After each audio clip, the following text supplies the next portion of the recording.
এটা তো খুব সুন্দর জায়গা। এখানে সবকিছু, এখানে অনেক ধরনের রাইড আছে, অনেক কিছু আছে। খুব ভালো লাগছে। আমরা সবসময় যার পর এখানে আসি, অনেক ভিড় আছে এখানে। নোয়াখালীতে তো ঘোরার জায়গা অত বেশি একটা নাই, আরো বেশি থাকলে আরো বেশি ভালো।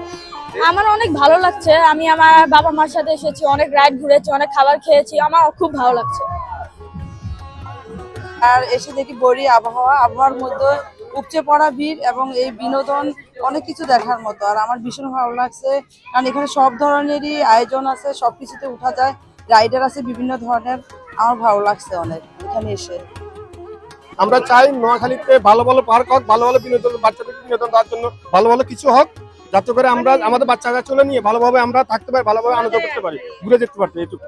ঢাকায় অনেক জায়গা আছে ঘোরানোর জন্য, অনেক কিছু আছে, কিন্তু নোয়াখালীতে আরেকটু যদি আরো এরকম যদি আরো কয়েকটা জায়গা থাকে তাহলে বাচ্চাদেরকে নিয়ে আসি। কারণ নোয়াখালীতে তো সবাই জানে ধনী জেলা, সবাই জানে, এবং শিক্ষাগত যোগ্যতার দিকে কিন্তু নোয়াখালী ভালোই এগিয়ে আছে।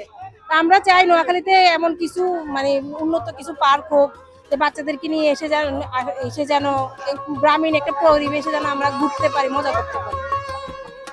আসলে গভীর রাত অবধি মানুষের উপচে পড়া ভিড় হওয়ার কারণে আমরা আমাদের চাহিদা অনুযায়ী বা গেস্টের চাহিদা অনুযায়ী আমরা সেবাটা দিতে পারতেছি না। অনেকে অনেকক্ষণ যাবত অপেক্ষা করার পরেও চলে যেতেছে। আমি তাদের কাছে দুঃখ প্রকাশ করি এই ফাঁকে। আর নোয়াখালীর মানুষ কিন্তু অনেক ভ্রমণপ্রিয়, রেস্টুরেন্টে খাবার উপভোগ করতে পছন্দ করে। ঢালাইয়ে দৃঢ়তা, নির্মাণে নিশ্চয়তা, প্রিমিয়ার সিমেন্ট, ঢালাইয়ের রাজা।